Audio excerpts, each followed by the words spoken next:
And as we heard earlier tonight, Keir Starmer vowed to deliver a Britain built to last during his speech at the Labour Party conference. But does that include the right to free speech? Starmer said in October 2022 it's time for tougher hate crime laws, so every LGBT plus crime is treated as an aggravated offence. Labour has previously pledged to impose harsher sentences on those who commit hate crimes targeted at someone's sexual identity, transgender identity or disability, as well as misogyny. But a report by the Institute of Economic Affairs think tank claims legislation would pose serious implications for freedom of speech in the UK. Well, who better to ask than the founder of the Free Speech Union and the editor and founder of the Daily Sceptic online newspaper, journalist and broadcaster Toby Young. Hi, Toby. Now, the Tories have presided over a rise in cancel culture, curbs on free speech, and, of course, the debanking scandal. Will it get worse under Labour? Regrettably, Mark, I think it probably will get worse under Labour.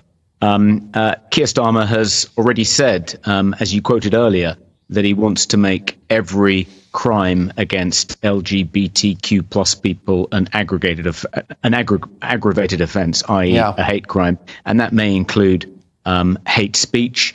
I think in all likelihood, one of the first pieces of legislation a new Labour government will pass will be a Hate Crime and Public Order England and Wales Act, which will mirror the Hate Crime and Public Order Scotland Act, which received royal assent in Scotland in 2021, but which imposes probably the most draconian speech restrictions in Europe in Scotland. That'll be activated next year. And the Law Commission of England and Wales have already recommended that a similar bill, an almost identical bill to the bill that passed in Scotland, is introduced in England and Wales. I'm sure the next Labour government will do that. Another concern is that they'll follow through on the recommendations of the Leveson inquiry.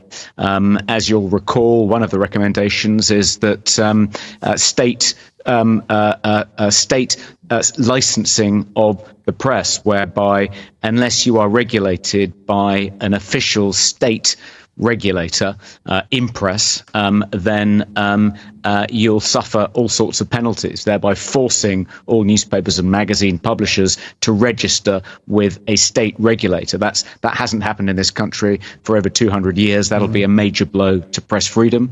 I think Labour's Race Equality Act looks pretty bad. It may well try and turn any denial of critical race theory into hate speech and prosecute people accordingly.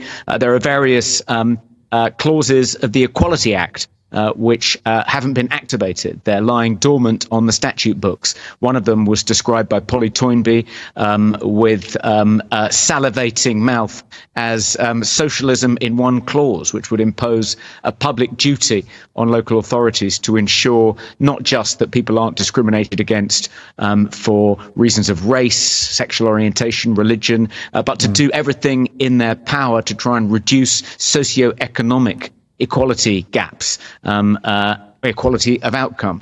And no doubt that will have implications for what people are free to say as well. And finally, Mark, I think a big concern is that given that Ofcom has been granted all these new powers over social media, it's effectively become the British social media regulator, and the head of Ofcom is appointed by the Secretary of State, the culture, the DCMS. In all likelihood, Labour will take advantage of Ofcom's new powers to try and silence dissenting speech on platforms like Twitter, Facebook, etc. Well, indeed, in countries like Canada now, you've got the government more or less policing the internet with perfectly mainstream videos and podcasts not available in that country. You're right to mention critical race theory. The reason why it's so contentious is it goes against Martin Luther King's idea of a colourblind society.